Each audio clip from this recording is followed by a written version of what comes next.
ధన్యవాదాలు. ఇప్పుడు ఆంధ్రప్రదేశ్ రాష్ట్ర జలవనరులు నీటిపారుదల శాఖ మంత్రివర్యులు నిమ్మల రామానాయుడు గారు మాట్లాడతారు. ఈరోజు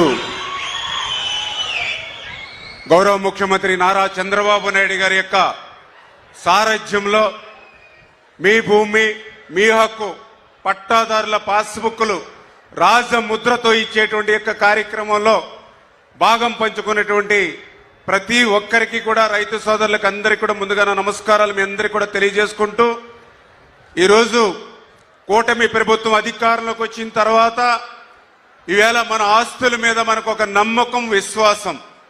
ఎందుకంటే మన తాత తండ్రుల దగ్గర నుంచి వారసత్వంగా కానీ మన కష్టార్జితంతో వచ్చినటువంటి ఆస్తులు కానీ ఈరోజు మన చేతిలో ఉన్నవి మనవ అనేటువంటి అభిప్రాయం, విశ్వాసం ఇలా పాస్బుక్లు చూస్తుంటే మనందరూ కూడా కలుగుతున్నటువంటి పరిస్థితి. ఎందుకంటే గతంలో మనందరం కూడా చూసాం, ఆ రోజు జగన్మోహన్ రెడ్డి ఫోటోతో ఉన్నటువంటి పాస్బుక్లు చూస్తే ఇది నాదా జగన్మోహన్ రెడ్డిదా అని ఒక భయం వాళ్ళలో కలిగేటువంటి పరిస్థితి.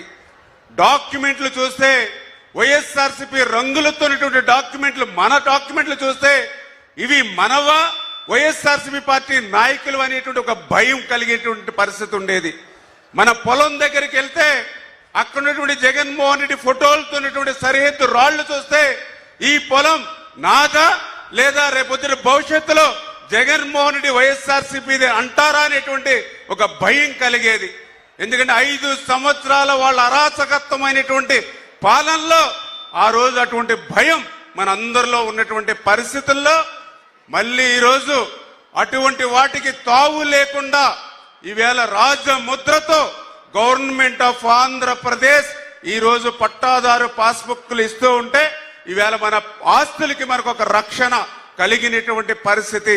లేని పక్షంలో మరి గతంలోనిటువంటి పాస్బుక్లైనా గతంలోని డాక్యుమెంట్లైనా వైఎస్ఆర్సీపీ పార్టీ కార్యాలయంలో రిజిస్ట్రేషన్లు చెల్లుబాటు అవుతాయేమో తప్ప రిజిస్టర్ ఆఫీసులో చెల్లిపోయేటటువంటి పరిస్థితి లేదు.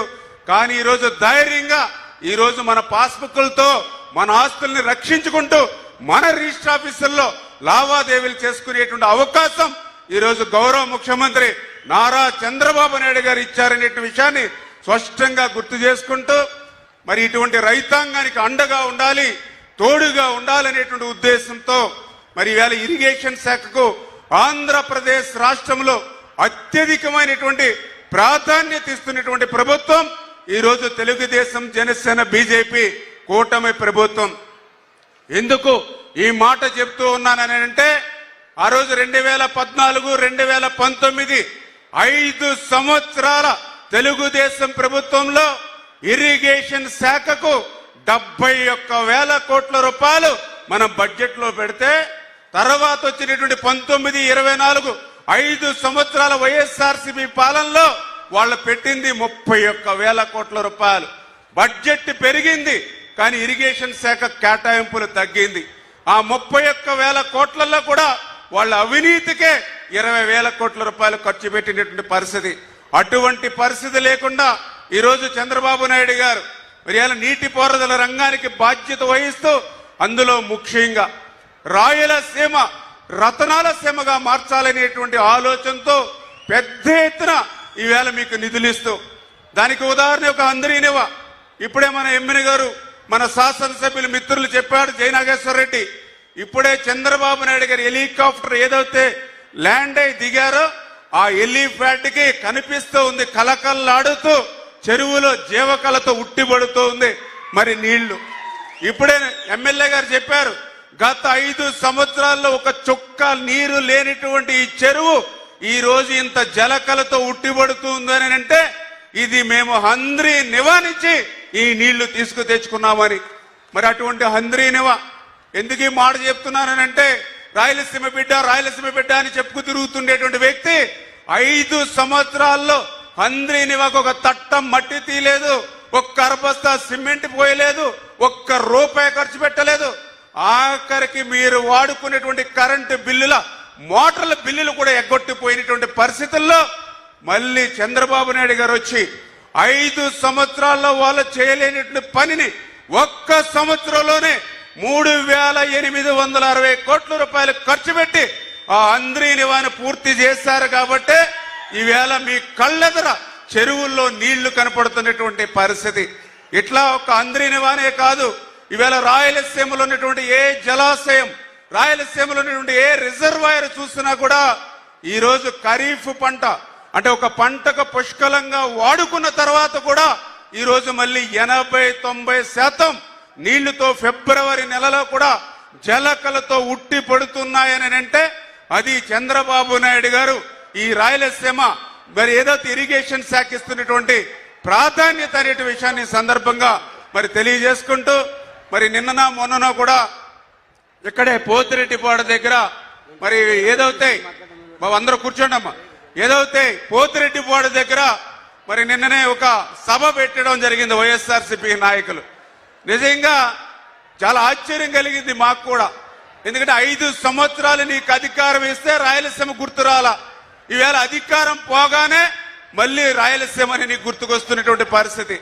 ఎందుకు ఈ మాట చెప్తూ ఉన్నానని అంటే మరి ఏదైతే ఆ రాయలసీమ లిఫ్ట్ అని ఏదైతే జగన్మోహన్ రెడ్డి చెప్తూ ఉన్నాడో మరి ఆ రాయలసీమ లిఫ్ట్ అనేది మరి ఎవరి హయాంలో మరి ఆ రోజు ఎన్జిటి మరి దాన్ని క్లోజ్ చేస్తారు. ఎందుకంటే 25/5/2020 అంటే ఆ రోజునే ఎన్జిటి ఒక కమిటీ వేసి ఈ కమిటీ రిపోర్ట్ వచ్చేంత వరకు కేవలం డిపిఆర్ అనుమతులు ఇచ్చింది తప్ప ఈ ప్రాజెక్టుకు అనుమతులు ఇవ్వనటువంటి పరిస్థితి.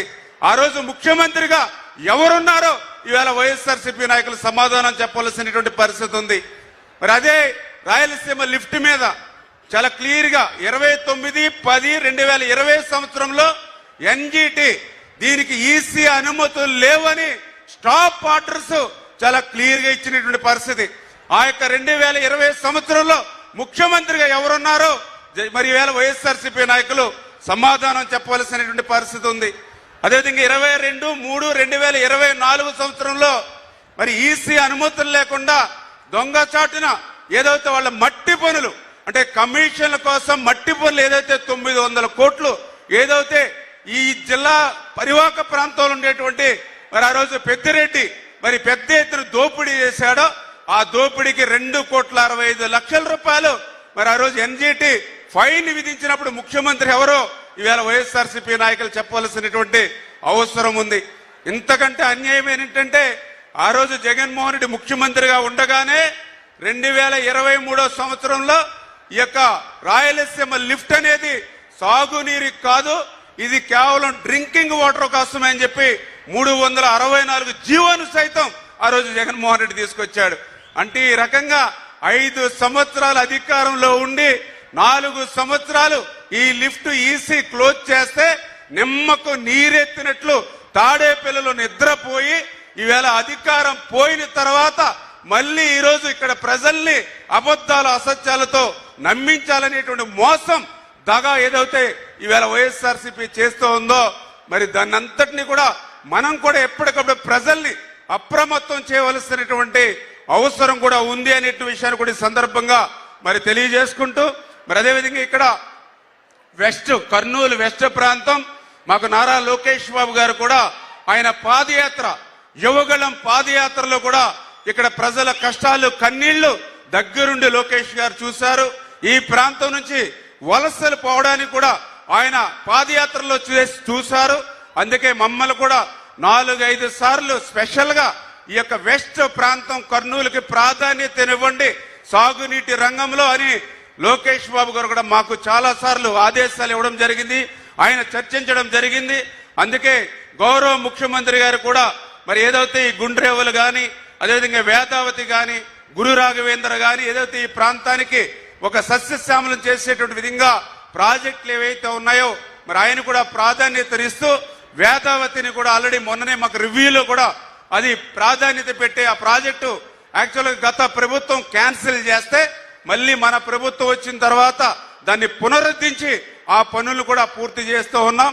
ఈ రకంగా మరి చంద్రబాబు నాయుడు గారి ఆధ్వర్యంలో రేపు భవిష్యత్తులో రాయల కాలంలో ఏ రకంగా అయితే రాయలసీమ రత్నాల సీమగా విరజిల్లిందో మళ్ళీ చంద్రబాబు నాయుడు గారి హయాంలో ఈ రాయలసీమ రత్నాల సీమగా మారుతుంది అనే విషయాన్ని మరొక్కసారి మీ ద్వారా అందరికి కూడా తెలియజేసుకుంటూ సెలవు తీసుకుంటున్నాం. Thank you. ధన్యవాదాలు. ఇప్పుడు అదిగో మన ముందుకు రానున్నారు తెలుగు ప్రజల ఇంటింటా ప్రగతి వెన్నెల కురిపిస్తున్న చంద్రుడు. ఆయన మాటలో, పలుకులో, పిలుపులో, నవ్వులో వెన్నెలే వెన్నెల కురుస్తోంది. మంచు కొండల వెన్ను దన్నుగా అండగా నిలిచిన ఆ ధైర్య సాహసాల శిఖరమే మన ముఖ్యమంత్రి వర్యులు శ్రీ నారా చంద్రబాబు నాయుడు గారు. రైతును రారాజుగా చూడాలని స్వప్నిస్తున్న మహాతపస్వి శ్రీ నారా చంద్రబాబు నాయుడు గారు ఇప్పుడు ప్రసంగిస్తారు. కొద్దిగా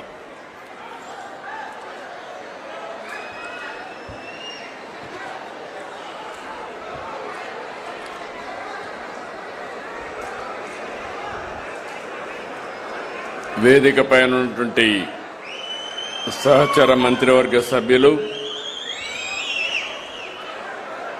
అదేవిధంగా గౌరవ పార్లమెంట్ సభ్యులు నాగరాజు గారు, గౌరవ శాసనసభ్యులు జై నాగేశ్వరరెడ్డి గారు,